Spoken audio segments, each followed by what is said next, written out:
welcome everybody. We are back for Hey, y'all. another week, believe it or not, of nobody wants to work anymore. Because We one of are us back. well, one of us is still looking for a job and being gaslit every week and is saying and when they say that nobody wants to work anymore because I had 2 interviews, so we can talk about that. Um you talked about you mentioned something this week, right? Your wife, something with your wife, she got a job, right? Um, So I have an update on that. okay. I Um, want to hear about that. so so basically, my wife, for people who didn't miss last episode, my wife was she was getting the runaround on her last paycheck. Um, so she reached out to corporate, got nowhere, reached out to the owners, got nowhere.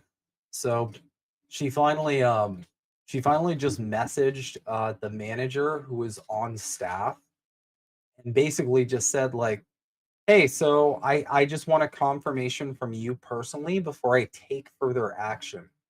I'm not shitting you, within half an hour that money was sent via Interact transfer. Okay. So They don't she want further got, action. She hit the bell. She hit the right word. yeah, she right square in the chin there. So Boing. yeah, Okay. So I that's it had for me. Oh, go ahead. no. So tell me about the you're in week 2 now or week 3 of the new job. So talk about that, man. What's that like? I'm on I'm on essentially my first week. Um and as I told you in private, I kind of had an epiphany because I dealt with someone who kind of just typed like a caveman for the entire process. And I had an epiphany with regards to CX, with regards to customer success, with regards to all of it. Now, I've seen some trends when it comes to my jobs for the types of, I suppose, people who reach out. And a lot of them don't seem super uh, good with communication. Tech And I savvy. just realized, yeah, the overwhelming majority of people who reach out to CX are people who are not finding success with Googling or unable to do so, or unable to use the help center for whatever product, for whatever reason. And so, yeah, that kind of just connected some dots with some some weird stuff here and there. But yeah, yeah, officially my first week at a training. I'm loving it. I knock wood, I dare say. I think I might have actually found um shut up. I might have actually God damn it. I might have actually found like a good company, which is weird because maybe some of you are like me, but you get to a point where you've been put through the ringer by so many shit companies that you're just traumatized. So anytime you see something good, you don't trust it. You're like, what? What do you mean you actually care about your staff? That doesn't happen. Or at least people don't pretend to. Isn't that weird? So yeah, that's it. That's it. I'm pretty happy for once. I think I made a right call on all this, or Dude, lucked out really. Think about it. Dude, that's awesome. So I had a couple of things happen since our last show. Somebody reached out to me, a colleague who I've known a long time, and they're opening up a spot in his company in data sales in the industry that I've been in. They're looking to move into different verticals, and so he sets me up with a call with his boss. That's the first thing that we do. So that was, of course, on Friday the 13th. And Wow. I thought I did all right. I got past the first interview to the point where it was supposed to be like a get to know you, but it was really more like a get to know me because it pretty much took me a half an hour to get through my resume and to get through my background and how we got to where we are today and why I'm here and why I think that I'm the right fit for this role that you're opening up. And it could just be the best thing for everyone here, that timing wise it works out. And I have the skills and blah blah blah, and so I laid all this out, and we did it in 30 minutes. He had a hard stop. I don't think I got to ask a question, and I know that's bad. It was on a Friday at like 1:00. I waited till Monday morning to send a thank you follow-up email, but I did send one. And within 30 minutes of sending, 30 minutes of sending that follow-up email, I got the email from HR for the next steps.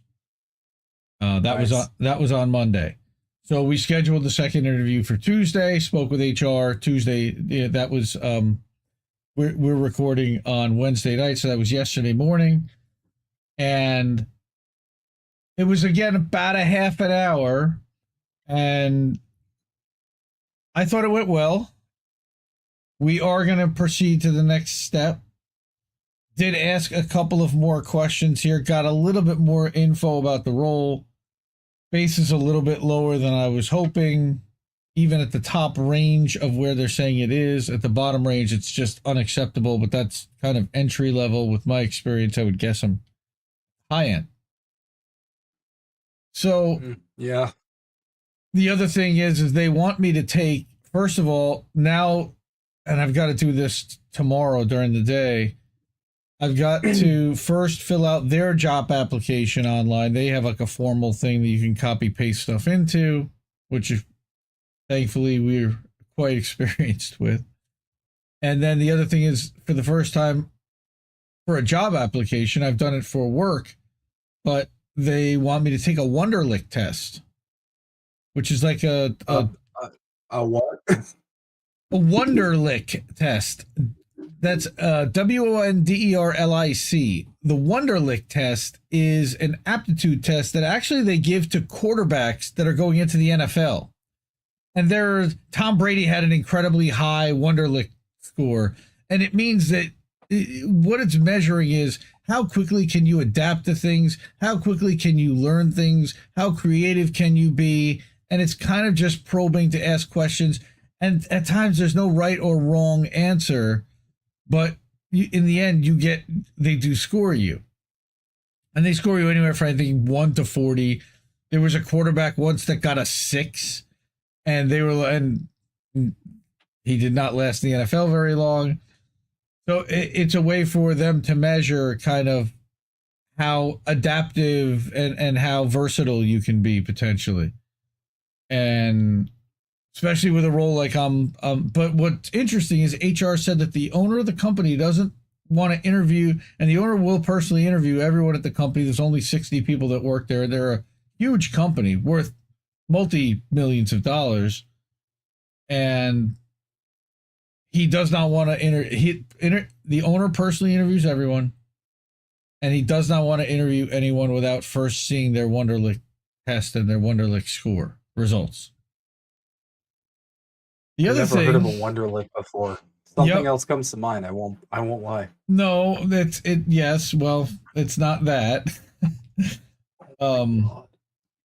But it's about a 40-minute online assessment test of 3 different sections, and I've taken it once. I think I got in the high 20s, and I'm kind of curious to take it again just to see how I'm going to score, if nothing else.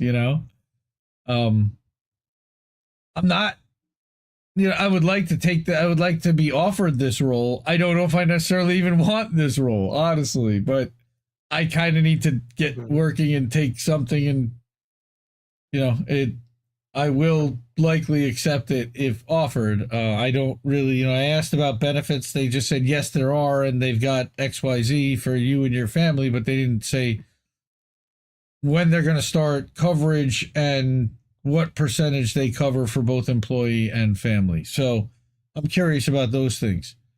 Yeah, those are pretty huge.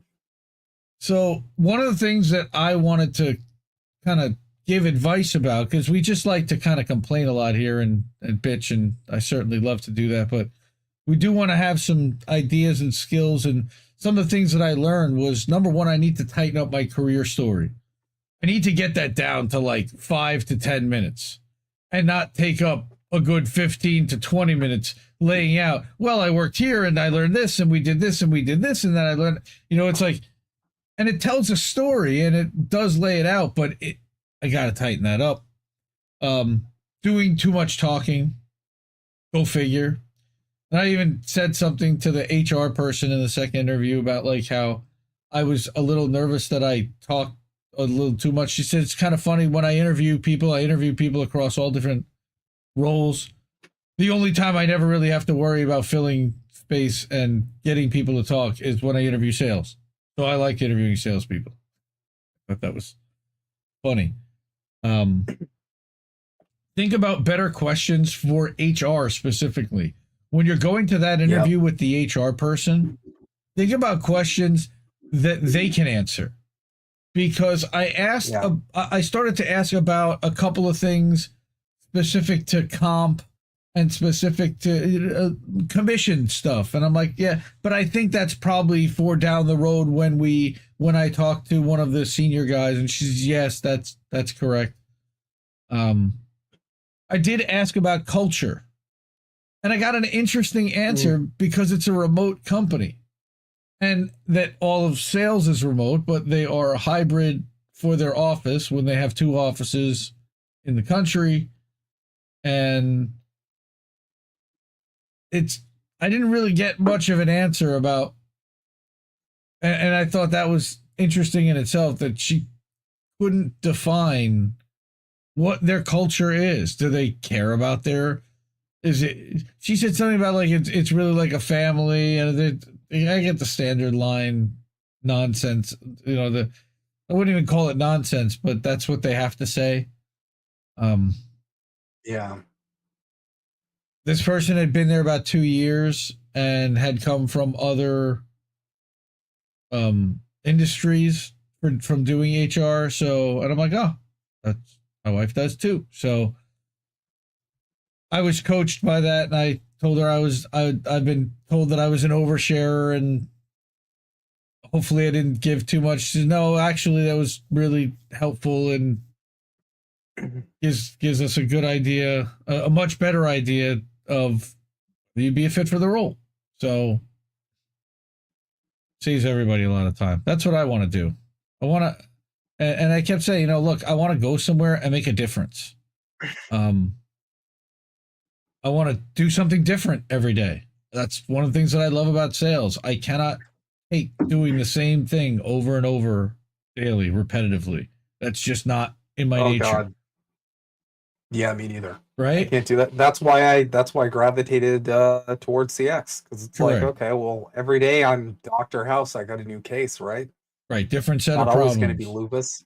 Different set of problems every day. That's exactly it. So so we did the biggest. Here's the other thing: they drug test. But what do they drug test for is going to be the question for me. Because if they're only drug testing for hard drugs, now the states where they operate are all legal cannabis. The state where I live is legal cannabis. It's a work from home job that doesn't require much travel. And when it does require travel, it almost never would require a rental car. I would almost always be taking Ubers. What are they afraid you're going to talk to potential, are they afraid you're going to talk to prospects high off your gourd, or like what's the logic A, that, and B, I think that there might be a religiosity aspect to it too in some way. I could be wrong, but I think that there's some kind of religious element somewhere in the organization, whether that is from ownership or from somewhere where it's kind of, goody two shoes, or they want quote unquote clean employee. I don't know. Look, all this stuff They're gonna go while they go But home and have 5 drinks, for the yeah, night or whatever. I'm Like, just about to say, like, but alcohol's probably fine, right? They don't test for that shit. They don't test if you smoke cigarettes. well, I think they You they do know, they actually do test if you smoke cigarettes these days because it messes with their insurance. Um, that's hilarious. yeah, would you believe that? So yeah, I'm hopeful to continue to pursue this role, and like I said, I would like to get an offer. That would be nice, so that I have the Hmm. flexibility to at least negotiate and try to get a little bit more out of them and accept it and see what we can do from there. So that's a good thing.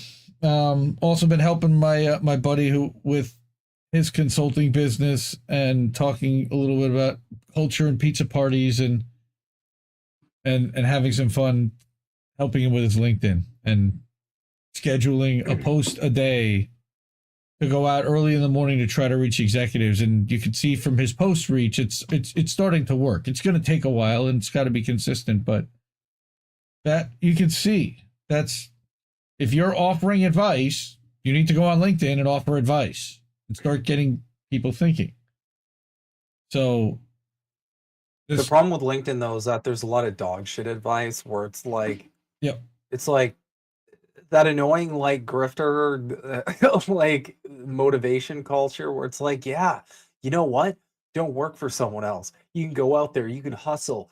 Check out this like probably fabricated story about how I like went from went from, homeless living in the core of a volcano to being like the king of a small country. Like they're so ridiculous. Well, Um, this guy actually one of the solutions that he sells focuses on employee retention and on setting goals that the employees and management agree upon and having that in a system that's accountable for everyone, which I hate using systems for that shit, but you need to, unfortunately. And mhm. it's getting the company to realize they have this problem about turnover, first of all, and then to realize that there is there are tools and there are people that can actually help with that. And it's not just about recruiting different people or paying a little bit more. It's also about how you treat people. And that's one of the things this person talks a lot about is about how you engage and interact with your employees, whether you're empowering them and whether you're listening to what they have to say and asking questions and or you're just authoritarian dictatorial and they're showing up to work and they hate their job every day, which so many people do, unfortunately. Um, Yeah. all right. That So actually reminds me of a bit of advice I'd give as well. Don't be afraid to ask like what the turnover rate is for that company. Don't be afraid to ask like if someone else were to ask one of your employers or so sorry. If someone were to ask one of the employees of this company off the record, just, two people having a chat, what's it like working there? What would they say? But mostly the turnover rate thing, because a lot of them, first off, if you're HR, you fucking know that. There's no way you don't know that. Um, and a lot of the time they'll just be upfront. Um, one of the red flag companies I interviewed with, I asked them straight up what their turnover rate is, and they just said, it's pretty high. For whatever reasons. But yeah, that's a red flag to look out for because if it's a good company, people just stay put and they'll be happy. But, if you have this revolving door of people leaving, to me at least, it's one of two reasons. Number one, they quit because of the culture or just they don't like the job, period. And it's, like you've heard probably before, people don't quit jobs, they quit bosses. They hate the boss, they hate like the whole thing. Um, mhm. or they're leaving for somewhere else. So the two major red flags there is it's so bad they're willing to quit, or um, it's so non-competitive that they're leaving for other jobs. They're not So getting it's something that they want. essentially It's either salary or raise or like some or increased responsibility role, etc. That's why they Yeah. go. And pretty much all of those are kind of red flags, because if they left because no advancement, then it's like, okay, well, I hope you're happy with whatever you're applying for and doing that for a while.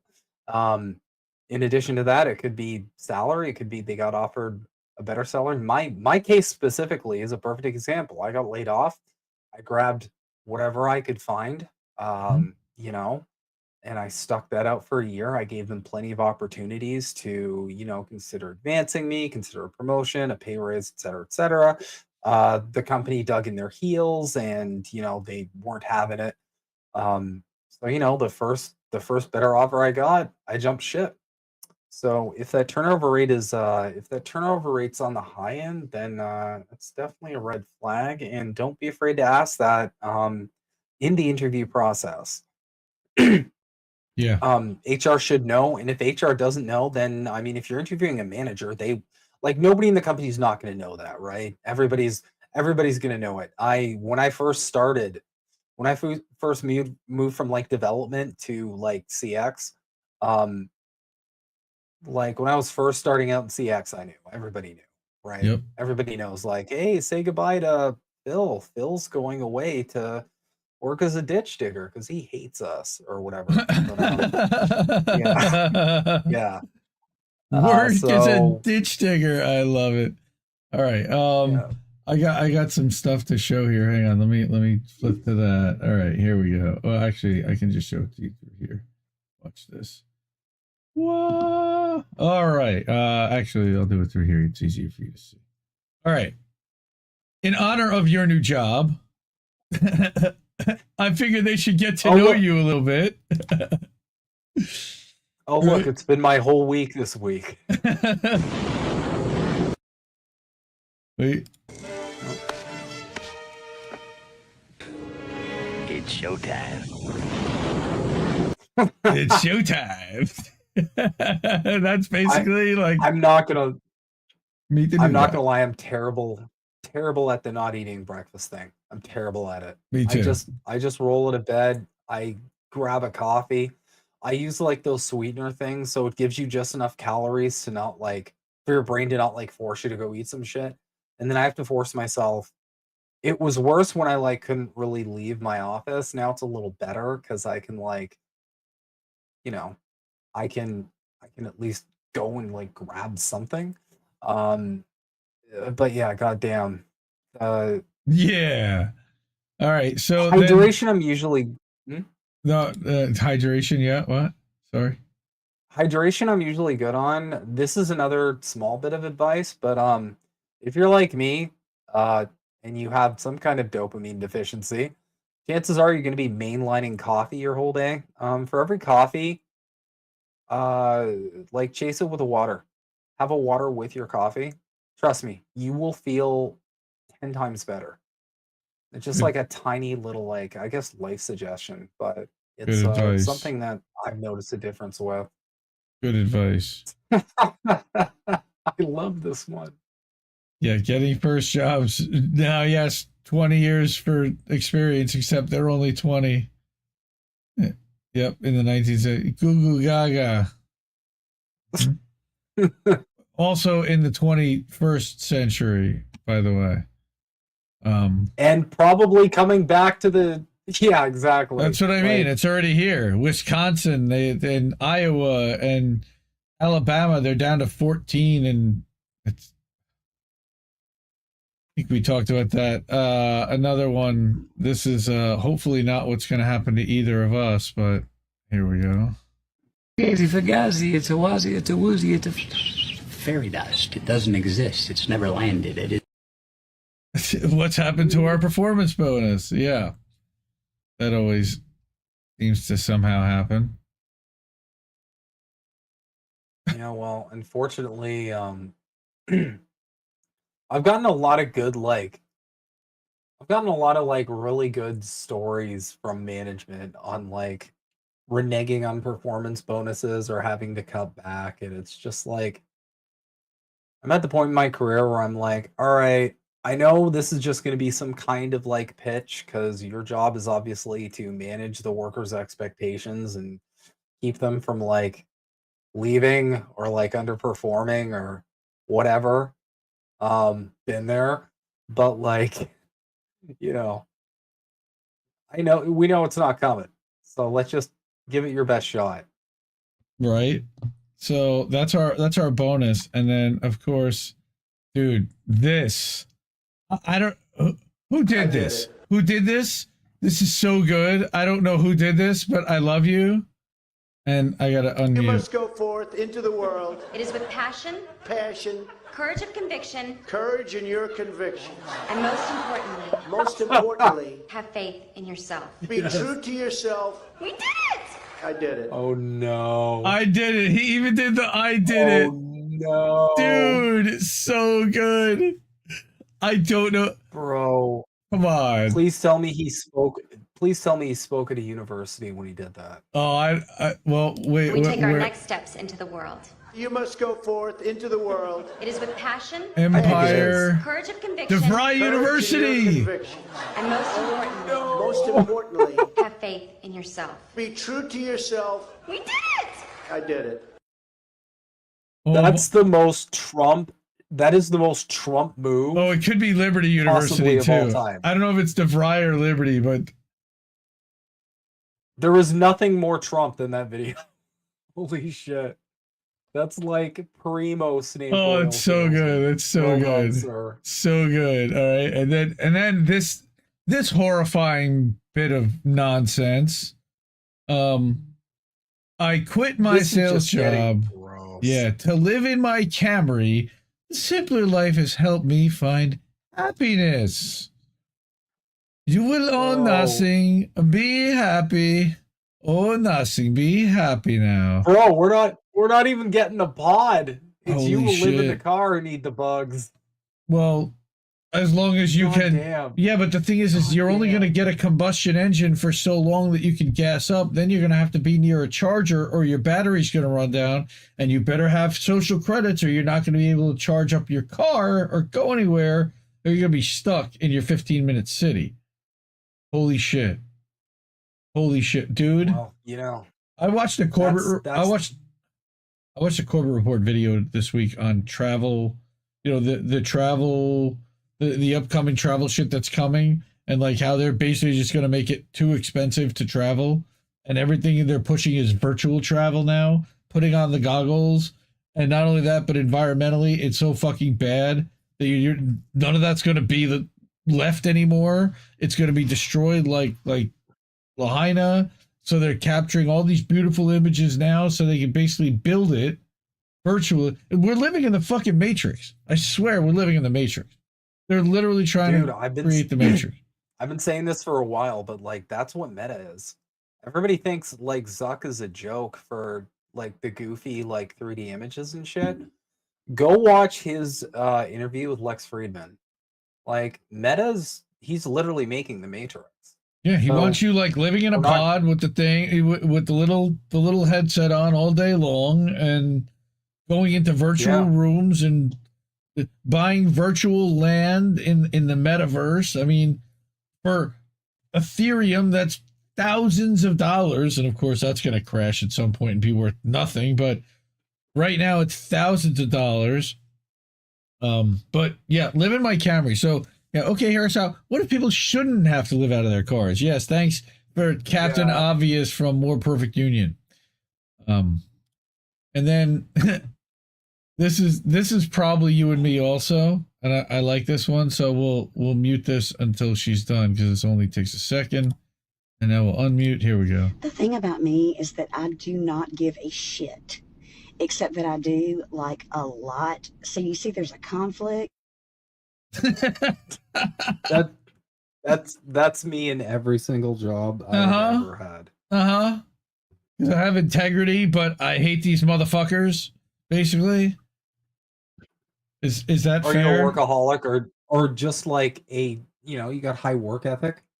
Well, yeah, that's what I just said. Yeah, integrity and high work ethic. Like you just grind shit out.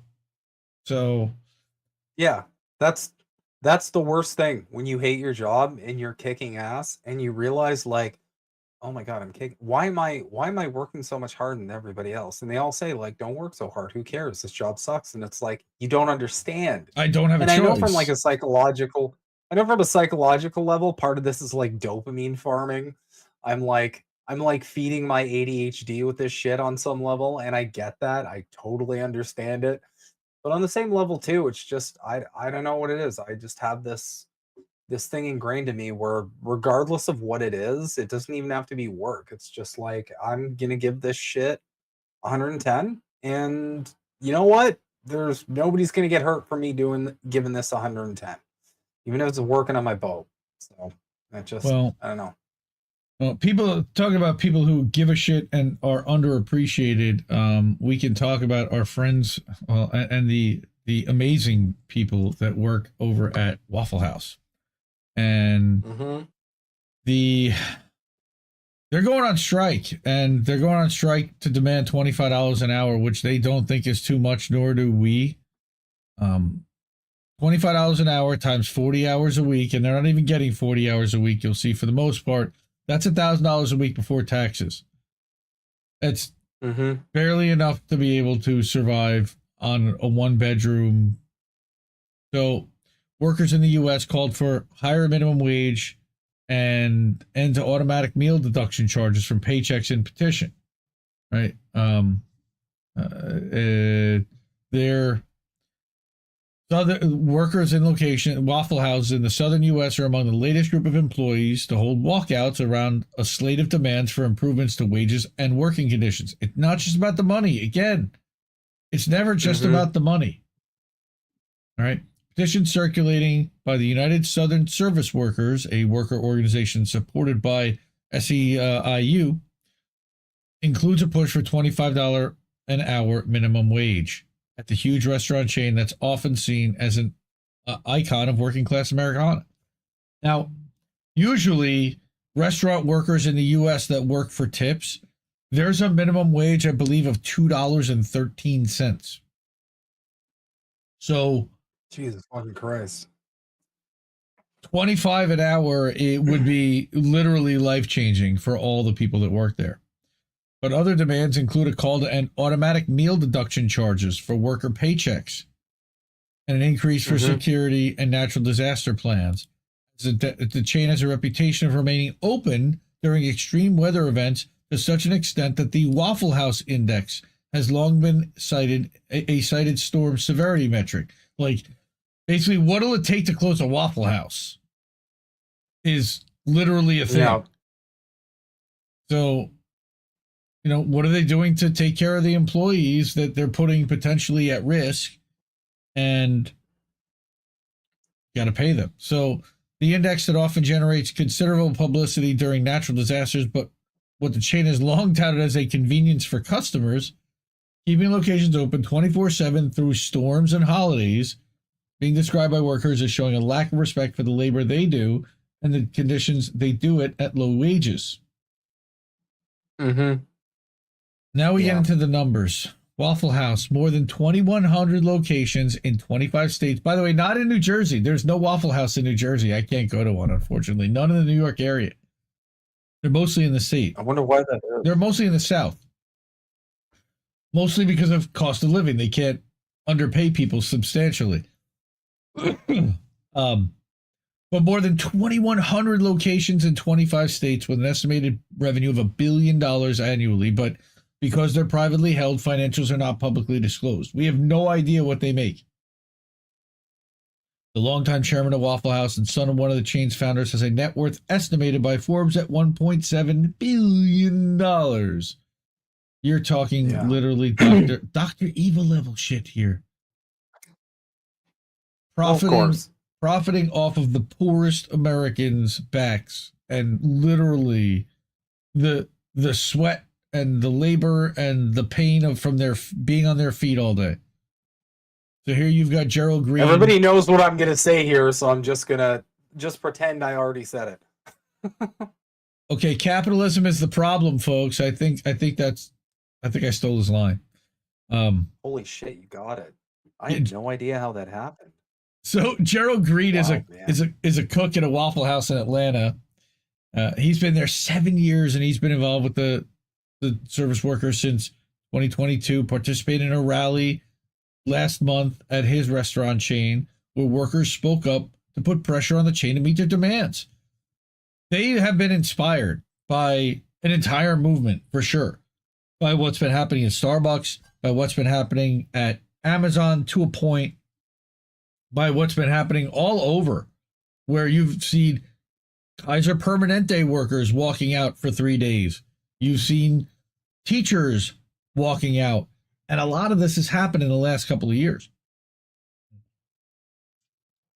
So the thing that got him involved in organizing at Waffle House, that he's seen changes over time. Things weren't great at the beginning. They've gotten progressively worse. What a surprise. Tell me what job hasn't. It's become harder and harder to have a dignified life while working here. That's terrible. It's somebody who's been working at a place for 7 years can say that about the place they work and not really have anywhere else to go or want to go anywhere else. What does that say? Like, one of the issues affecting workers is they have meal deductions taken from their paycheck automatically to pay for meals that one might get on a shift. Wait a minute. They're not even guaranteed to eat the food on the shift.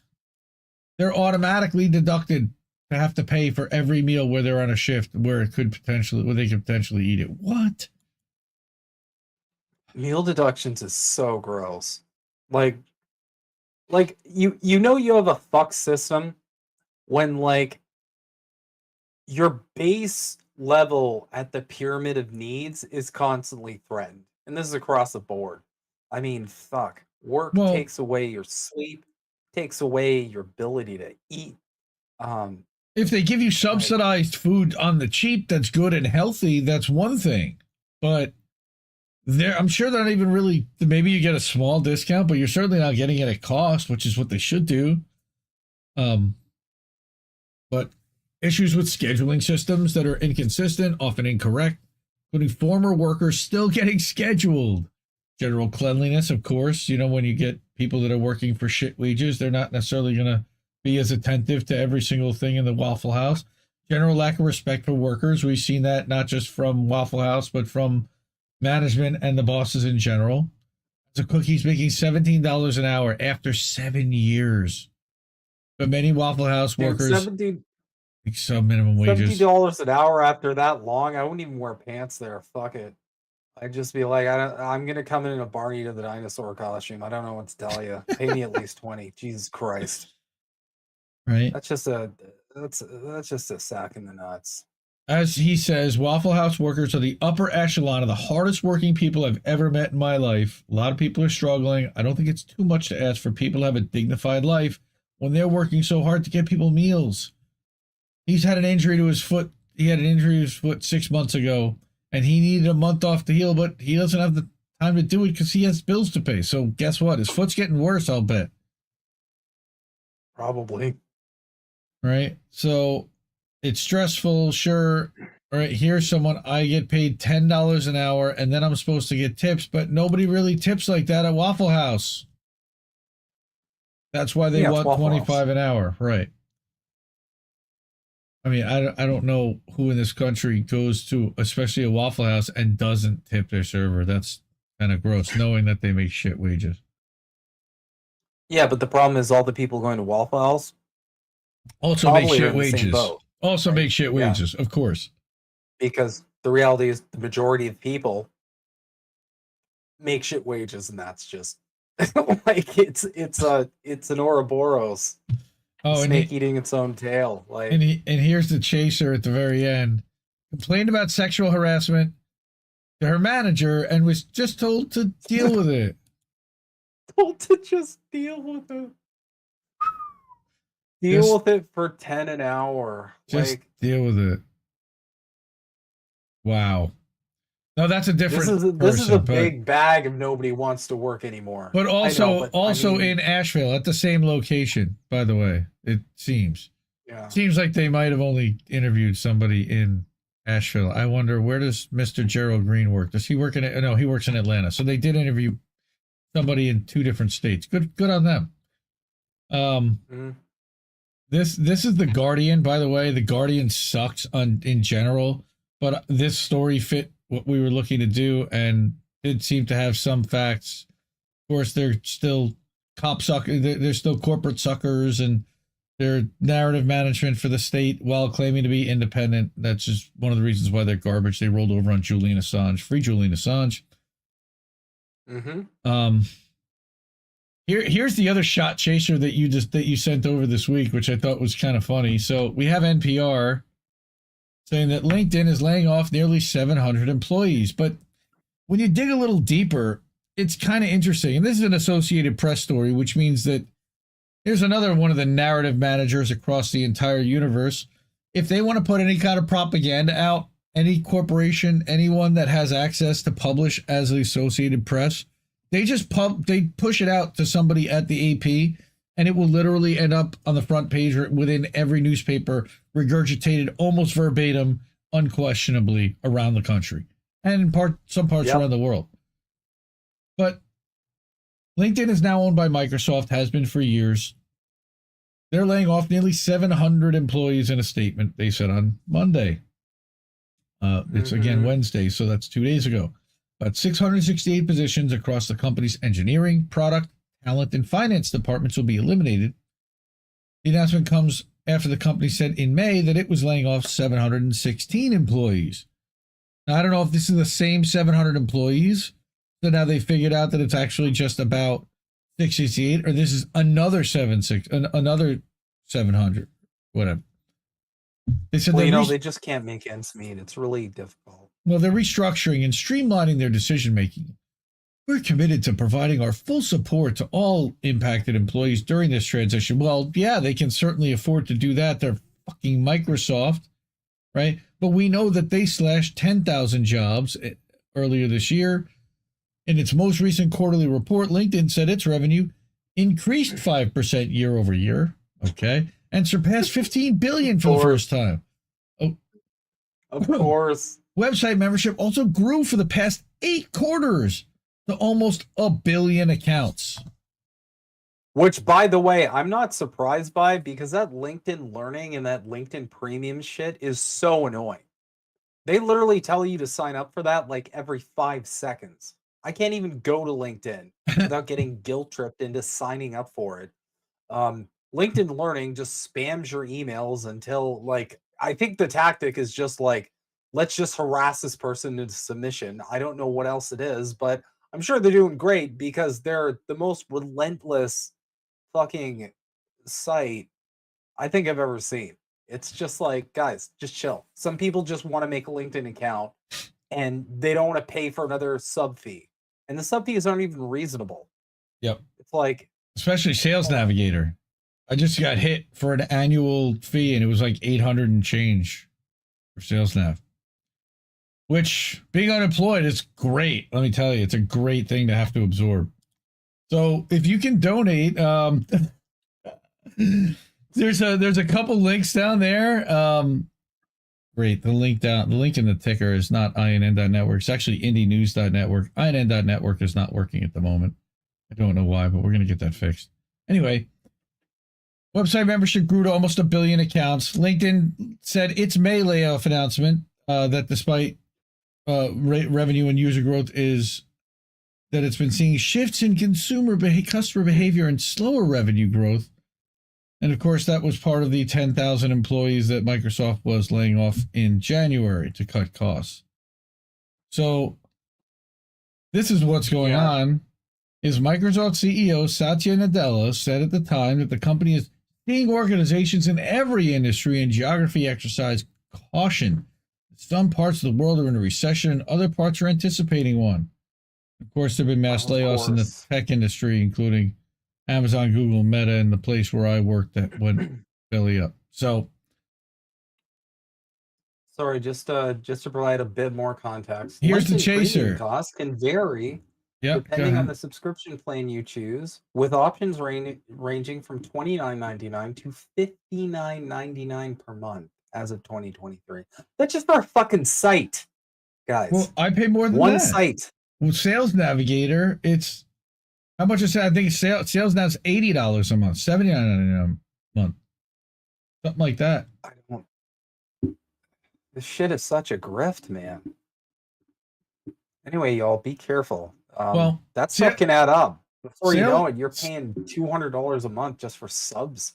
Sales Navigator actually helps you integrate with Salesforce, with a bunch of other things, and it lets you keep a separate. See, when you get to the point like I do, I have almost 5,000 connections on LinkedIn. I've been on LinkedIn since 2007. So when you get to that many, when you're actually trying to prospect using LinkedIn, it's really difficult to funnel down and filter down your news feed to get to the couple of hundred people that actually would potentially be buyers that you want to reach. Sales Navigators are really helpful for isolating those people, putting them into a separate feed, and then giving you signals and alerts to say, hey, there's a change in management at this place. They've increased their headcount, or they've decreased their headcount in this place, or they've announced some big new thing. And LinkedIn has gotten much better over the years at alerting you to that stuff, on top of being able to set up a hierarchy structure for the companies that you're tracking, so that you can set up based on who your decision makers are at the top level, at the C level, and then at the VP, at the mid, at the mid manager level, and at the base user level. When you're looking to sell into an organization, you've got to get stakeholders and buy-in from all different levels. So getting back to our LinkedIn laying off nearly 700 employees, which is really funny because here's the chaser. July 25th, here's their highlights from their Q4 earnings published in July. This is only 2.5 months ago. So based upon this is how they took action. 5% increase year over year revenue, which is in constant currency, 7%. I guess. I don't even know what that exactly is saying, but I'm guessing it's just adjusted. LinkedIn's revenue, 15 billion, surpassed 950 million. Talent Solutions surpassed 7 billion for the first time over the past 12 months. That's their recruiting side, as well as the LinkedIn Learning. And they're using AI to help members and customers connect opportunities, like I was talking about a little bit. AI-powered collaborative articles are now the fastest growing traffic driver to LinkedIn. And that, you sent me one or two of those collaborative articles where it just starts by asking a question and then a bunch of people weigh in, and that's the article. And that's and then it alerts you to someone that you follow, so that you read the whole article and you see not just what they say, but what everybody else says.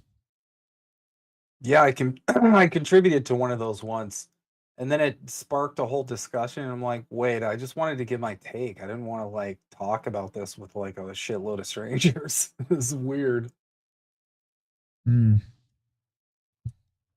I am not a fan of this, though. We're helping LinkedIn to stay trusted and authentic. Using Microsoft Entra, Clear, and Hyperverge, they're verifying the employees who they are and where they work. Data. Yeah. Well, look, you know who the founder of LinkedIn, the founder of LinkedIn is a guy named Jeff Weiner. I'm not sure how politically involved he is, but I'm not. Yeah, we can make all kinds of crude jokes, but we're not going to. Weiner. Okay. Weiner. Yep, and I don't know where I was going with that. That's where you were going. His name's Weiner. I got squirreled a little bit because I'm already looking at our next story, and I'm like, oh, this is gonna be fun.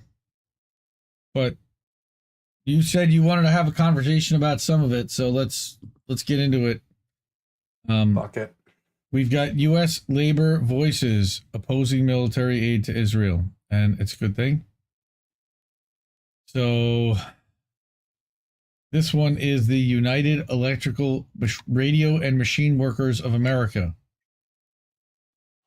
is opposing aid for the state of Israel, whose assault on besieged strip has already taken the lives of at least. And this was days ago. I think the 16th. So now it's 5,000, 4,000 Palestine. I think I heard 2,700 last. I heard something like that. And displaced more than 420,000 others. There's only 1 million people, 2 million people living there. Well, the Israeli government's overwhelming violence comes from the heels of a surprise attack by Hamas militants on October 7th when 150 were taken hostage. More than 1,300 people, and almost entirely Israelis, were killed. There was also stories about where that was located and that they were going after a military base and the festival, and it's So, yeah. I just want to say something quickly just to address the people following this, because I know a lot of people are following this very closely. Yeah. Just for your mental health, please take breaks, especially if you're on social media. There's a lot of really heartbreaking stuff going. There's a lot of video and shit being shared. Try and take breaks. I'm at the point where I see something every day that brings me to tears. Just for your own like mental well-being. Take some breaks. Look up stuff that's more positive from time to time. We're in a really dark period of history, one that I can't say I didn't see coming. Because this was always, at least in my opinion, this was always the destination for this conflict, for this issue specifically. This was always going to happen. Watching cat videos or boats smashing into other boats. We do that on Friday nights because we're American tradition with Jesse Jet. We're trying to do some stuff to kind of eye bleach and forget about some stuff, because but we can't forget all the time. I do like what this Secretary Treasurer says. We certainly don't support any killing, whether it's in the form of bombs, guns, starving people through blockades, or through apartheid from any side. U.S. military aid is going in and is pouring gasoline onto a fire. It encourages that there be military solutions, and military solutions will get more people killed. Amen, man, dude. Thank you, Andrew Dinklaker, whatever, however we pronounce. I'm sorry I butchered your name, but that's awesome, and that a union leader has the guts to speak out like that. I am also sorry I butchered your name by proxy. Right. So you've got Rashida Tlaib and Cori Bush striking in a U.S. political climate. What? The UE is striking in a U.S. political climate defined by unqualified bipartisan support for Israel's newly formed hawkish unity government, as it uses white phosphorus and cuts off fuel, food, and water to electricity to Gaza's entire population, which is about half children. Yeah. And this is, by the way, just due to the bipartisan nature of all this is one of those rare moments where you see through the veil this left versus right bullshit and realize what an illusion it all is. Because you've got the right saying the radical left is trying to implement communism, and you've got liberals saying that conservatives are trying to do the Third Reich or Fourth bring back Reich fascism. That's right. Yeah. While they continue to do fascism. At the end of the day, guys, there's no fucking tangible difference between these two factions other than the wording they use. It's such an illusion. And shit like this should wake your ass up real quick. Because why did all these people suddenly agree on this? Weren't they super divided on the whole war in Ukraine thing? Of course they were. But then you see some shit like this, and it's like, oh, you're all just completely on board. You all Oh, y'all have the same talking points. Okay. That's not sus at all. No, it's not. You're not all getting that from Drives me one central fucking insane. place, right? So, right, it's you've got Yoav Galant and Isaac Herzog, and you've got quotes from them. All right, that it's not true that this rhetoric about civilians not being aware, not involved. It's absolutely not true. They could have risen up. They could have fought against that evil regime which took over Gaza in a coup d'état. That's the kind of language that you're getting out of the Israeli leadership. Oh, God, I can't even say that. In an article published Friday by Jewish Currents, Raz Sigal, a professor of Holocaust and Genocide Studies. Go ahead. Sorry, I just need to point this out. This is the biggest red flag in this whole paragraph is the first fucking sentence. We are fighting against human animals. Yeah, it's once you start dehumanizing a group of people, go look it up. Go look at history. Go look at some events that happened in the past. The second you're regarding people as less than people, that should be the biggest red flag on earth for you. All I'm going to say. Of course, we know that after destroying roads, entire blocks, and other infrastructure, they just leveled it. The Israeli military then ordered the entire population of northern Gaza, which is 1.1 million civilians, to evacuate to the south within 24 hours, something the UN says would be impossible. And then, of course, we then find out that they were attacking the convoys of people that were evacuating. And then they were attacking the places where they were gathering to after they had evacuated. Growing chorus of human rights organizations, including Amnesty International, Human Rights Watch, and B'Tselem, have said the Israeli government has embedded the conditions of apartheid, and many have been sounding the alarm about the growing humanitarian crisis in Gaza, which has been under land, air, and sea blockade enforced by the Israeli military since 2007. They have nowhere to go. And then they blew up the Rafah gate that goes to Egypt. So where they were going to bring in supplies and they were going to resupply these people with anything, that got blown up too. They're literally just starving them out. It's fucking monstrous.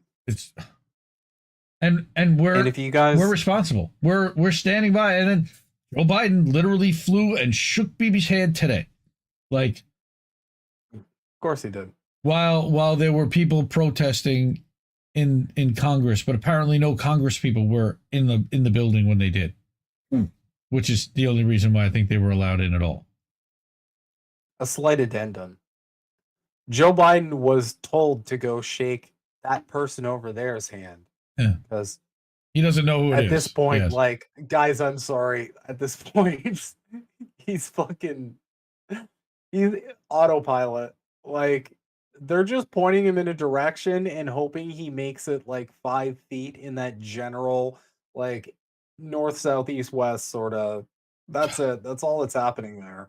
Now look, the scope and impact of Hamas's attack on the 7th was unprecedented, and hundreds of Israeli civilians, including children, were killed. Yes. Terrible. Does anybody know how many Palestinian children were killed this year? And it's not, you can't, they say, well, you can't eye for an eye, you can't this and that, but they've stood and watched their children being killed day after day after day after day. What do you think they're going to do? I'm not condoning it. I'm sorry, but at some point, what do you expect? Okay, I'd like to make a little statement to the people who are both siding this shit. Here's the thing. This didn't just happen overnight. I know there's a lot of narratives going on that, you know, all of these conflicts just magically happen, and there's some like scary boogeymen that just appear, and oh, there's a scary threat. Grow the fuck up. Sorry, but you need to. These things don't just happen overnight. There's a reason for them. And in this case, in the case of the Palestinian people, they've been subjected to absolute fucking atrocities for a long ass time. At some point, you are literally just fighting back for your survival. Okay. But remember At also some that point, you've got to do something. remember also that not everyone gets along. Not everyone is clued in and communicating. Not everyone is in on the plan, and they're effectively blaming every single person and holding them all responsible. God. Hundreds of thousands have been displaced because of the airstrike. Getty Images. Less than a month ago, a resolution was passed at the UE's National Convention calling for the U.S. to end military aid to Israel, citing the urgent need to end the Israeli occupation of the West Bank and the siege of Gaza. Titled for Jobs, Peace, and a Pro-Worker Foreign Policy, the resolution also calls for a reduction of the U.S. military budget. Amen to that. We have to cut it in half at minimum and end the sanctions on Venezuela and steps towards a world free of nuclear weapons. Yes, yes, and yes. Including Yes. ending sanctions on Cuba as well. Yes, thank you. The 78th UE. I'm sorry, but like, Yeah. Cuba's already beating the US in several like super high metrics. They have better Yeah. healthcare, they've got cancer vaccines, they have a higher life expectancy, they have a higher literacy rate. All by the way, at the same time that they are dealing with an embargo from a economic superpower. And then dopes like Tucker Carlson are sitting there using them as examples, saying, see, socialism doesn't work. This is a fucking clown galaxy. Yep. Okay. Jesus Christ. And the embargo. Let's say that to like both factions. Hey guys, so if socialism sucks so bad, if it doesn't work, just end the embargo. Free Why market not? capitalism. Why do you have to have that embargo? Free market capitalism. Why do you have to have that embargo on there? If socialism is so bad, aren't they just going to fall apart? Like all those other examples that definitely didn't have anything to do with you motherfuckers. Look, every time you allow capitalism in, it destabilizes socialism anyway. So they're like, it destroys capitalism, ruins socialism every time. But it's not military invasion that people in the U.S. are most endangered by, but rather the failure to provide living wage jobs, affordable health care, education, housing, and necessary social services as human rights. The resolution states, this is a union, guys. Like, I've never heard a union talk like this. And they represent nearly 35,000 workers, and he says the provisions about Israel are important in light of ongoing violence, and saying, hey, we're going back no matter what with military support. That seems to be the wrong message. Yeah, you think? Yeah. A little bit. With rare exceptions, both sides almost are entirely showing unconditional support, and Treasury Secretary Janet Yellen, which Reef and Colin are covering on INN News tonight, go check them out on INN News, says she's weighing new sanctions on Iran in a political atmosphere some observers have compared to the post 9/11 U.S. climate of pro-war jingoism. So, of course, now in addition to the roughly $3.3 billion annually in aid that the U.S. gives the Israeli government, Biden pledged at a press conference Tuesday to increase the support for the Israeli government's war with no requirement that it show any restraint in killing of Palestinians and tactics of collective punishment. He takes orders very well. He's a good puppet. Right? Some high-profile U.S. politicians have overtly called for or justified the mass killings of Palestinians. We're in a religious right. Lindsey war. Graham, yep, of course. But then Corinne Jean-Pierre, well, if you disagree with them, then that's extreme. You have an extremist position. Well, everybody who disagrees with you is an extremist. Calling for a ceasefire is repugnant and disgraceful. Warmongering. Oh, of course. Where have we seen this before? That all attempts to come to peace are discouraged. Intersectional Every fucking imperialism. I mean, this is Ukraine part 2.0. All right. The bipartisan support, despite calls from many in the international community, including a number of Jewish groups, and again, this Jewish guy right here, that a real end to the violence and true state today ever requires addressing its root causes, which is that the Israeli government may have just declared war, but its war on Palestinians has started 75 years ago. Jewish Yep. Voice for Peace. They're the group that organized the sit-in at Congress today. Right? They're arguing That's that what, Hamas is. Go ahead. yeah, Misty shared that, right? I think Yeah, so. she did. Um, Yeah, that was a base video. Yep. So, targeting of Israeli citizens should not be used to justify more killings. Israeli apartheid and occupation. It's a prison breakout. They basically broke out and attacked some of the people that they feel were holding them in prison and voting to keep them in prison. Don't you understand? Like, I certainly do. All right. Reality is shaping. And look, if it was my family, and I have family over there right now, so this is incredibly personal to me. And I still think, stop the violence. I understand why this happened. It's terrible. I don't condone what Hamas did, of course. Like, I don't think anybody, but I understand. Right? Our grief is not a weapon. Our pain is not an excuse. Aretz, Gideon Levy, who blamed Hamas' attack on Israeli arrogance. The idea that we can do whatever we like, that we'll never pay the price and never be punished for it.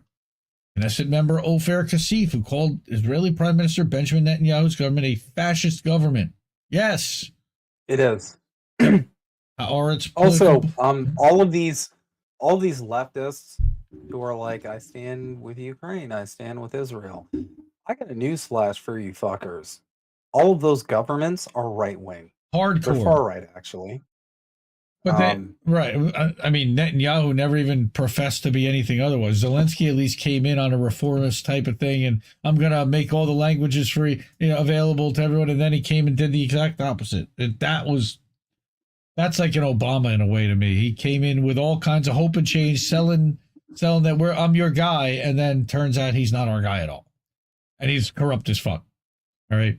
Well, that's all of them, right? Obama did it. Trump did it too. Yeah, but everybody knew. Everybody knew. Anyone that was that lived in the New York area has seen conmen morons like this. Look, my thing about Trump and my contention is, if he's made all these people wealthy and he's been so successful his entire life, this guy would have paraded an entire group of people on stage every day, showing all the millionaires that he's helped produce and that he's helped lift out of poverty. He didn't do any of that. He wasted and blew daddy's money, snorted up wherever, because he was Ritalin. This guy has blown it on Trump Steaks and Trump University, and he ghost wrote a book, The Art of the Deal. He didn't even write it. A guy named Tony Schwartz wrote it. Like, the biggest fraud. He couldn't even make.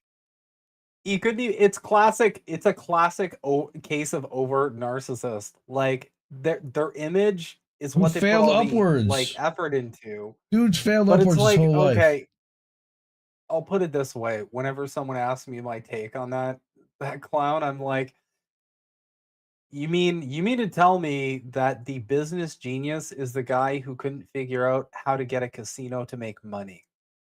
That's your business god? Trump Airlines. Right. I mean, Trump Airlines, Trump Water, Trump Steaks.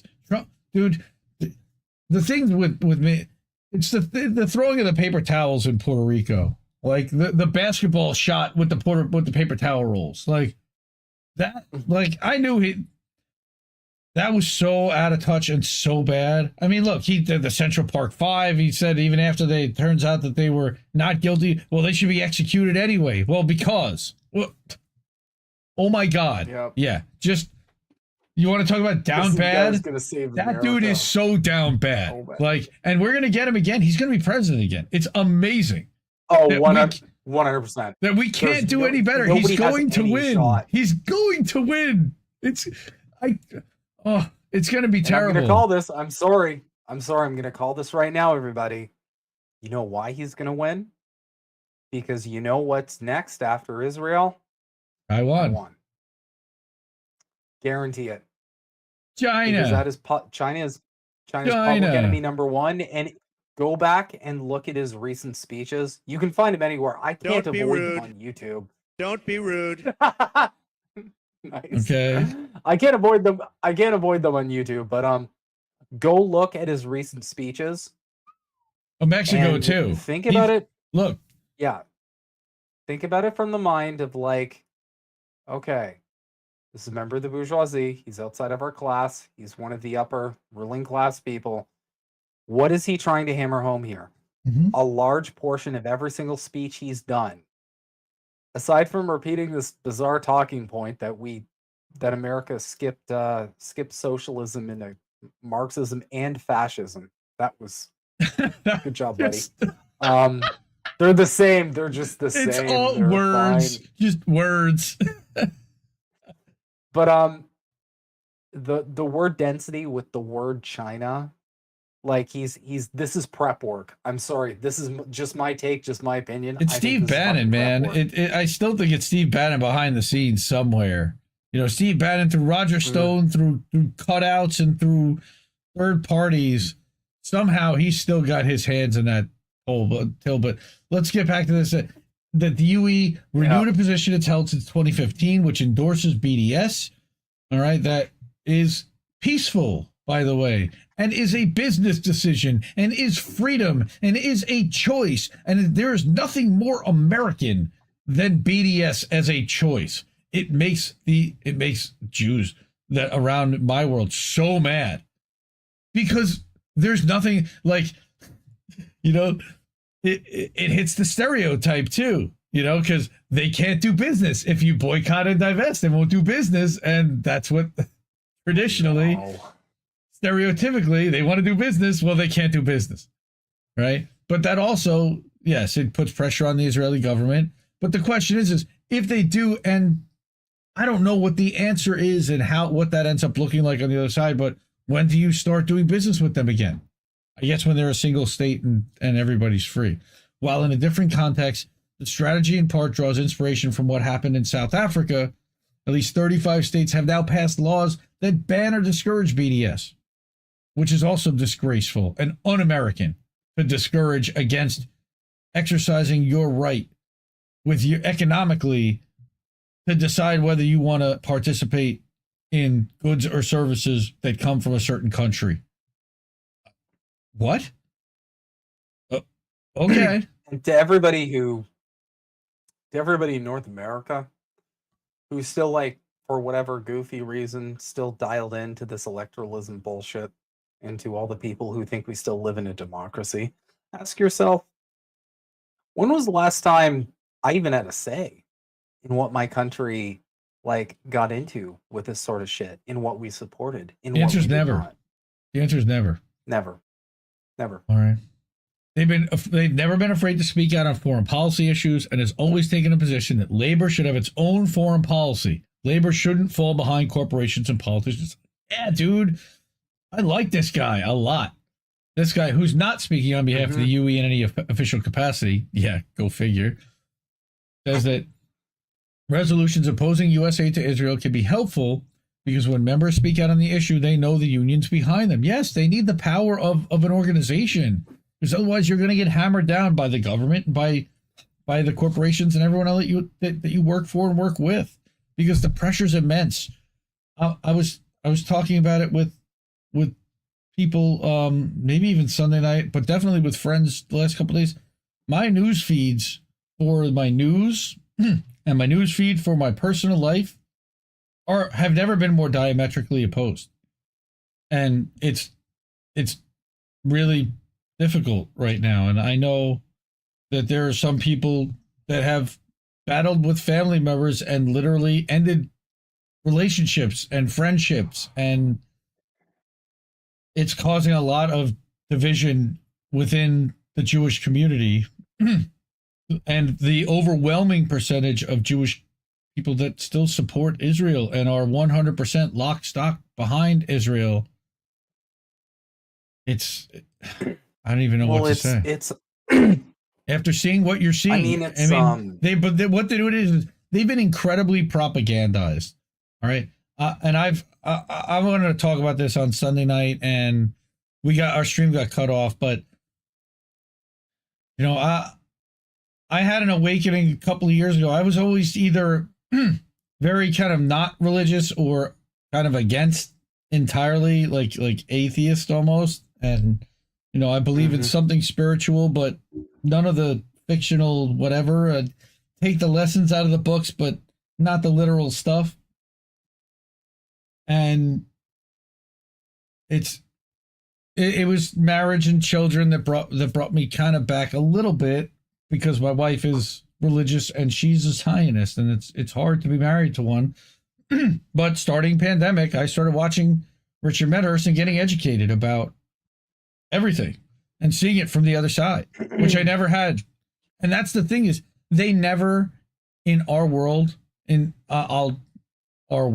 world at least, was presented with the other side from anywhere in Judaism. That here's what, That's the what perspective. That's what people don't understand. Like, they don't know. And this is for a lot of issues. It's like, it's not like they've been given two choices and they're making one choice. They don't even know the other fucking choice exists. The minute you start to see suffering, you want it to end. I mean, they're people like everyone else. Like, but what's happening is they're being shielded from even seeing it. I think Abby Martin and Gaza Fights for Freedom and that movie did a lot to awaken a lot of people and hurt the propagandization that Israel had been, and trying to mask what they were doing in Gaza and the West Bank, and in bulldozing settlements and forcing people out of their houses. And a lot of that they couldn't hide anymore with the explosion of the internet and YouTube and cell phones. And now everybody's a reporter. And whereas that's why they cut off power. Whereas they could control well, that's this week. But over the last 15 years or even 3 years, the amount of citizen journalism that's been reporting what's been happening in there has been exploded. And that's a terrible word to use because of what's been happening. But one of the things that personally changed me and my attitude toward the Israeli government was watching what they did to the media building in May of 2021, where the Associated Press and 30 other organizations were housed in that building, and knowingly, even though they knew there was no weaponry or anything, just chose to blow it up, effectively destroying the ability to broadcast and communicate, or at least attempting to. And it's straight narrative management, and they're trying to do it again. Well, right. It's not an easy thing. This is never an easy choice to make, because you're put in a boat where it's basically like, okay, you have to choose between your tribe and something that's like objectively wrong. Even when they get there, it's not easy, because it's like, okay, I oppose this. Everybody else I know is going along with it. Like, but the other thing is, all of these tactics appeal to our tribalism. You see all these, all the kids in the pictures and the videos, and Facebook, the people, they're not seeing that in their feed. We're seeing it in our feed. They never even see the word Palestine in their feed, or Free Palestine, or a Palestinian flag. It triggers them. They get upset when they see that red, green, white, and black flag. It gets them angry. Like I said on the Bird app, it's like nobody learned anything from 9/11. It's the exact same shit. Bad, evil terrorist. Ooh, scary. They're the bad guys and we're the good guys, as always. Right. But it's important for unions to ask themselves, for all of us to ask ourselves in any space we're in, what did we do when Gaza was being decimated to ashes? How did we stand up wherever we were, says Amira, who's co-founder of the Palestine Labor Network, which is a national group around 150 labor organizations, Palestine solidarity activists, that seeks to strengthen ties between U.S. unions and Palestinian freedom movement. So she helped lead the effort to unionize staff at Jewish Voice for Peace in 2020 with the News Guild and CWA. And News Guild, I got my own issues with them too. I actually was going to bring an article about what News Guild is doing to Mike Elk from Payday Report. They're trying to subpoena his protected communications with a source. Insane. Because they're being sued about a sexual harassment trial that he outed, and he spoke to the victim, and now they want to be made public what the victim told him. It's crazy. But Solidarity from unions absolutely makes a difference, and it's a very clear communication to Palestinians the world over that they're not alone. There's another one. Getty Images. That's Rafa. Right. This is a pretty long article.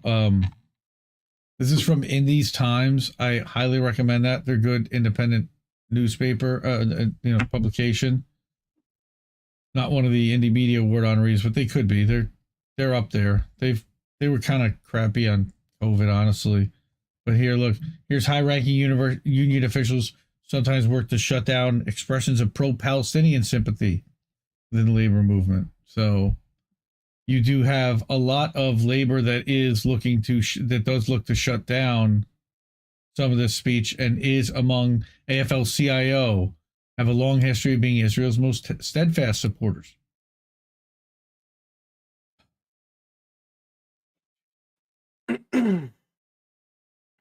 Right. At 82, in 2007, they formally opposed BDS.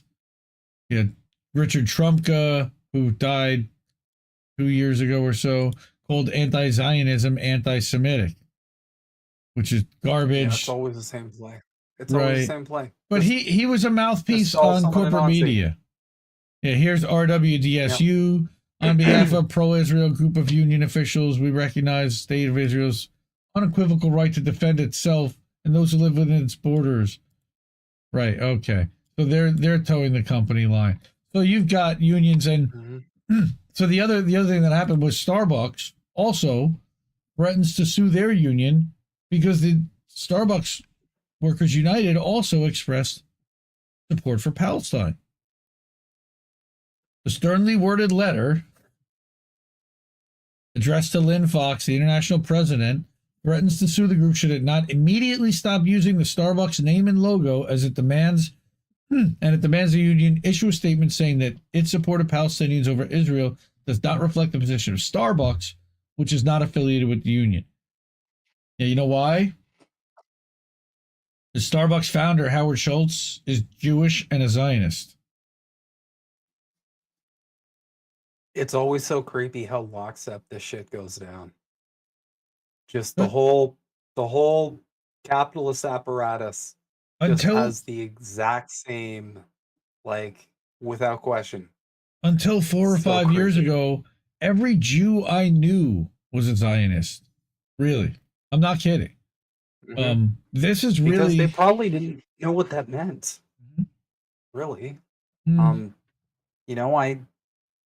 just think that the last few years there's been this renewed kind of cry, on top of the fact that this hardcore right-wing government has been looking to exterminate now, and I will use that word, genocide, exterminate the entire population and just take the land for themselves in the end. You know, it's like they kept getting handed the land, and go ahead. I'm sorry, once you're referring to a group of people as animals, yes, you are absolutely validated in using the word exterminate, because that's pretty high up there on the steps of genocide. If you go look at it's number 9, actually. Yeah. So, on October 7th, an actually appropriate word. It's not hyperbole. As of Monday, at least 4,000 people had been killed in Israel and Gaza. Look at how they whitewashed the Associated Press. Who is this? Newsweek. Yeah, garbage. Corporate media. Almost 200 Israelis were taken hostages, correct, including children. Terrible. And Israel, by the way, executed a lot of them. They did not care. Yep. They killed the hostage takers and the hostages themselves, because they're not going to negotiate with hostages. Before hostages. And you've got Rick Scott, of course, clown. Literally, Lord Voldemort amplified the public outrage against Starbucks resulting from your organization's statements by calling for a nationwide boycott. Right. Good. Like, boycott Starbucks.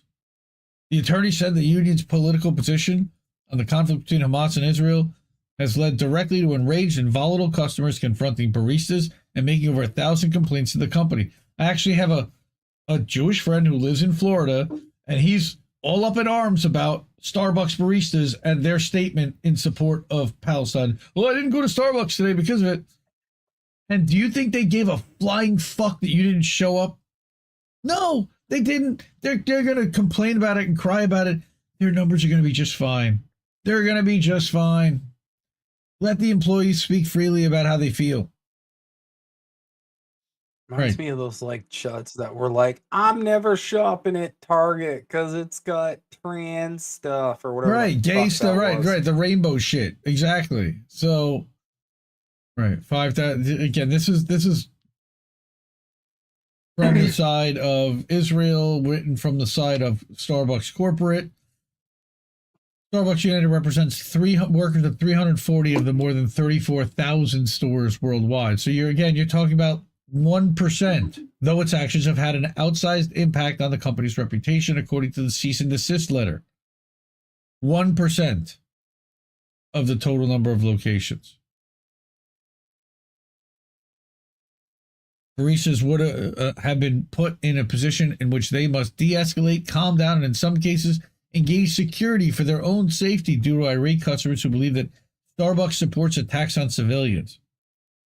How about explaining that Israel has been attacking civilians for 75 years, but especially that there was a Palestinian civilian every day murdered in 2023 on average, every day. That there was an escalation by the Israeli government, that they had a new defense minister who came in and said, we're going to ramp things up and we're going to end things effectively. Starbucks Workers United is a subset of Workers United, which calls itself a progressive labor organization and is a subset of SEIU. Right. So the letter did not mention sales. Of course it wouldn't mention sales because they're not going to look at sales numbers because their sales numbers are going to be just fine. This isn't about sales. This is about the fact that they have a Jewish founder and he's mad that his employees aren't on board with Israel. And I'll tell you right now, every Jewish leader that I know is mad when their employees aren't fully on board with Israel, unless they are anti-Zionist. But if they're a Zionist, they want everybody on board with Israel. They are as bad as the evangelicals, the Christian evangelicals. It's absolutely critical that you must recognize that Israel has a right to exist as a country. Okay, because if you don't, what it means is that the citizens of Israel in their minds also don't have a right to exist, and that's not what we're saying. But the land that they are living on is stolen effectively. If you were a olive farmer living in Palestine in 1947 and owned your land, what happened? What happened in 1948? They drove you off your land. What's called the Nakba. I never heard that word once ever mentioned, of course, in Judaism and in temple in my entire life. But the minute you start hearing about that shit, I don't know how it doesn't change you. Mm-hmm.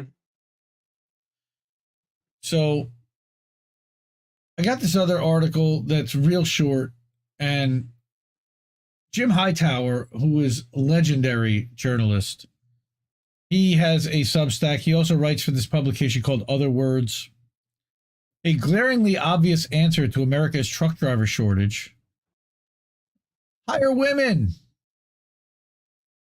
Understaffed trucking companies are trying to roll back child labor laws. Why not just stop them discriminating against women? And this was published today, so this is really fresh. Actually, it came across my inbox as I was setting up to do the show, but seemingly intractable problems sometimes have an obvious solution standing right in front of them. Our nation's dire shortage of long-haul truckers, for example. Wrangling big rigs across the country is difficult, dangerous work, and the corporate giants that dominate the industry have long been wailing that they can't find people willing to do the job, which is why they want the robots.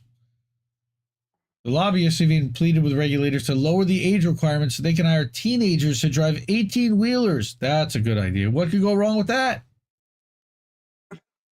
Is there no better solution than child labor?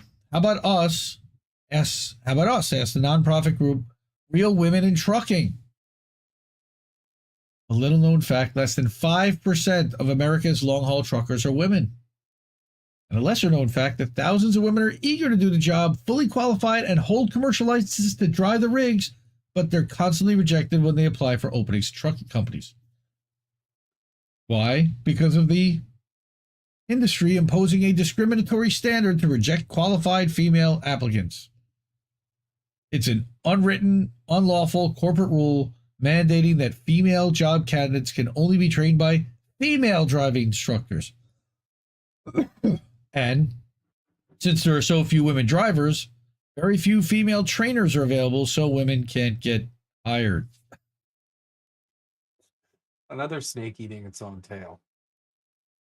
But this is also, I feel like this is at least influenced slightly by, like, you know, that that misogynistic trope of, like, women are bad drivers or whatever, which is funny because some of the best drivers I know are women. Well, or women Not can't even control close. heavy machinery because they don't have the strength that a man does. And the thought is, of course, with power steering and all this stuff, how much do you need physical strength to drive a truck? I don't think you need as nearly. There's plenty of women that are stronger than me. I can drive a truck, but major corporations are loudly crying labor shortage, while the answer to the shortage is literally knocking on their doors. Whoa, woo! I skipped here. Here, these are often well-paying jobs. One of the few available to people without college degrees. Right? And so trucking corporations are literally slamming the door to the middle class in the face of enterprising women. So Jim is saying to the industry, stop crying, answer the knock, and hire the women. And go to realwomenintrucking.org to learn more about the story. And that's Jim right there. He used to do a radio show. Everybody loved Jim. He's a good dude. Although he should just say the working class, not the middle class. Sorry, nitpicky, but whatever. We're hitting, where are we at? An hour and a half. I got this thing about AI bots, but it's exactly what we already know. And I don't even want to, I want to beg that story. I think I'm pretty. We can save for next week. Yeah, we can do that. It's evergreen. I'm pretty toasty. I did want to call attention while we're here to a couple things. First off, here we go. So yeah. First question I have, why am I not in every category? Well, first of all, this is Very the upset about this is that. the 2022. So first off, let me back up. This is the Indie Media Awards, everybody. Last year, Misty and I and Andrew from Action for Assange sat down, and Misty and I were kind of DMing, and we were like, how come? I'm like, there's no award really other than what we know is that Serena Shim Award that everybody freaks out about for years. Oh my God, all these terrible people got the Serena Shim Award. Oh, and by the way, Serena Shim was a reporter who was killed. There's all kinds of weird circumstances around it. But that was kind of the only award where they've been giving the best of the best an award. And then they gave one to Jackson Hinkle and everyone lost their shit.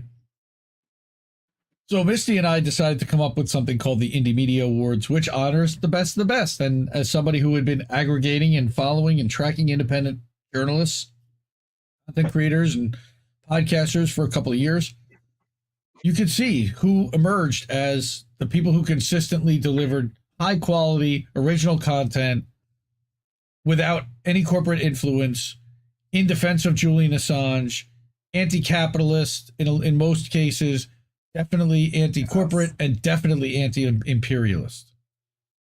And that was really the criteria that we started looking at. And then I'm like, well, also, who was featured the most? When I had a website, Independent Left News, I used to do a top 5 every day until April, when the website was shut down by its founder, by its host. And these were the people and outlets I was regularly featuring. So I made a website for it at the same time that I launched this list, and I actually had physical awards made for everybody. and we're on Twitter at Indie Media Award, and there's an Instagram account. And really, it was just a way to say thank you and to give people a list of where can I go to follow the best of the best. So over the weekend, I realized that website was down and not working. And really, there's nowhere to find the links, and that was the whole point of doing this. So I rebuilt it at Substack, and then literally over the weekend. So now it's built back better, as our esteemed president likes to say. It was built back better. At least someone built something back better, right? Where at the top of this now, right now, it only showcases 2022. I'm talking about now next Sunday, publishing and releasing the list for 2023, which we've compiled and is all ready to go.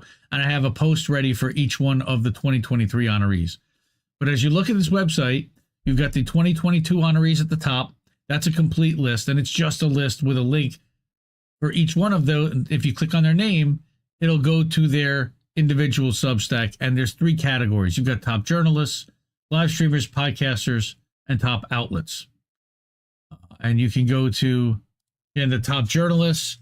If they have a Substack profile, you can mouse over it and click right to their Substack profile, subscribe to them on Substack, and then underneath the list, from those lists, you can get to the individual ones, or by clicking on their names, you can also get to their individual page.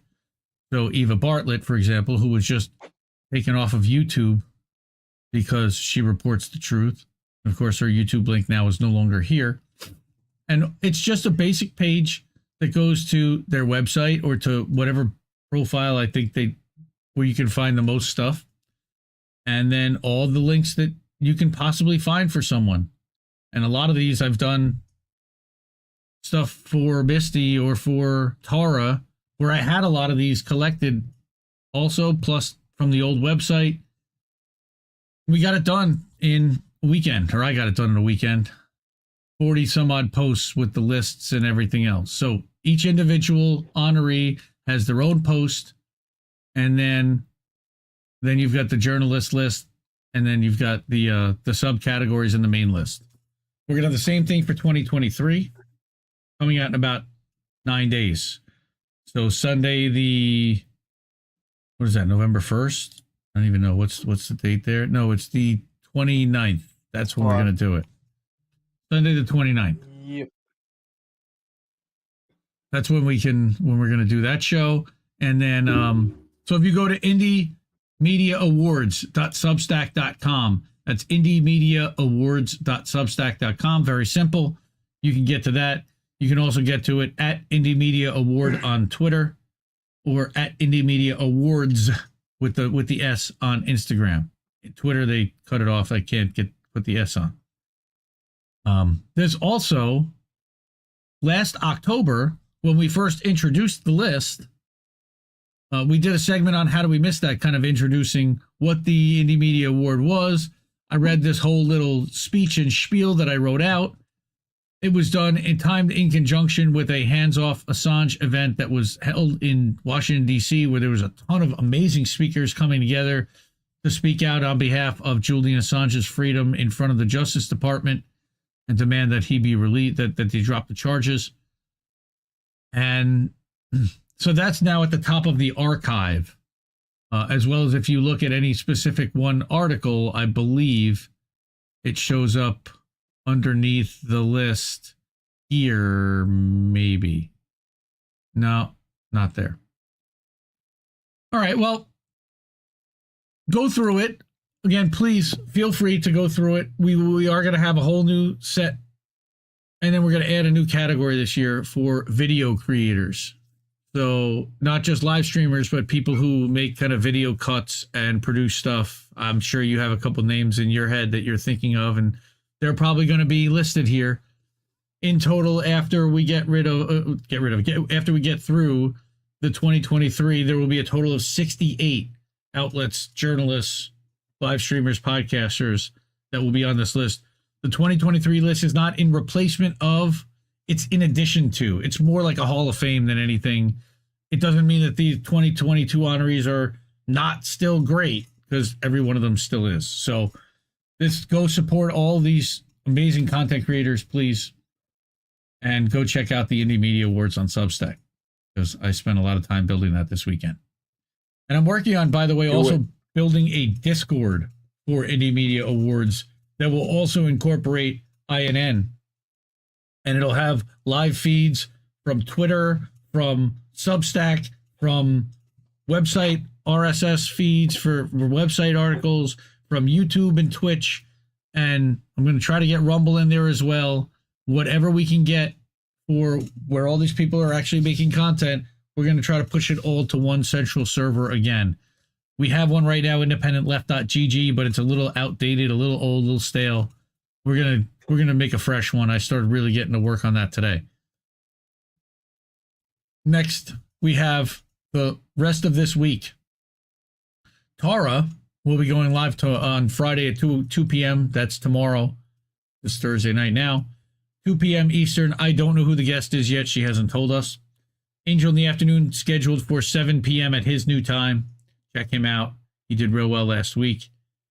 And then, because now it's really interesting, but normally we pre-record boats smashing into other boats on Sunday night during How Do We Miss That?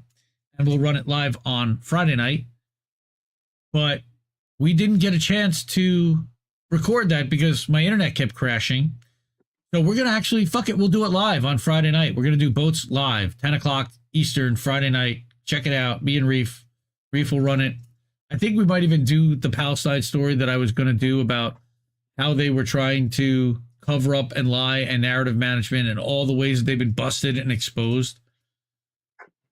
And then, of course, Sunday night at 10 o'clock, me and Reef will be right back here for How Do We Miss That? And we've got a whole new set of stories, and I have been working on some stuff that will hopefully not necessarily be Palestine related. It's going to be hard, I'll tell you. It's hard finding stories this week that aren't related to that. Only other thing I wanted to do, you saw the scrolling ticker at the bottom, but I made this graphic earlier in the week, and I want to say thank you to all the people that have financially donated and contribute monthly to support INN, to support independent media and independent journalism. It means so much, really, and we need every buck we can get. This stuff costs way more than we're making, even with everything everybody's given. And again, we really do appreciate it. But there's 20 of us in this network, and I want to make sure that Jesse's taken care of, and we want to do some mutual aid, and we want to cover our costs, and we make sure that everybody's got the right equipment, and you guys are helping us do that. That and our jobs and our families, because when people ask me what I want, like for gifts and stuff, it's stuff to do stuff here, or mutual aid, or give us some cash so that we can buy more equipment, or buy more RAM, or buy a new monitor, or buy something, or mutual aid. I know Jesse, we gave, for example, $50 to a cat shelter that was trying to stay open in his area after we raised a bunch of money on American Tradition a couple weeks ago. And we want to continue to do that and give back. And love you all. Thank you so much. And want to keep questioning everyone's motivations, and we'll keep growing, and we'll keep doing this stuff. And have a good night, everyone. What do you got? Take care, y'all.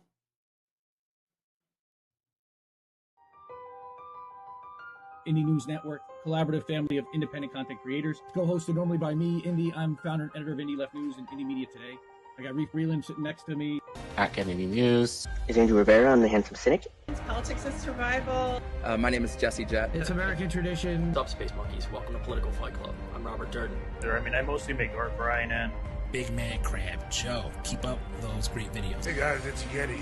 Coming at you. Hello, my name is Lucy from Blue Moon Red Wine. This is Chris Legion.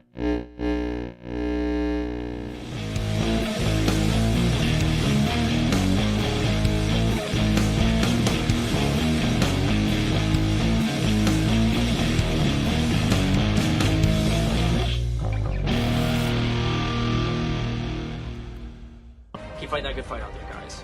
I'll talk to you later. Who are these people?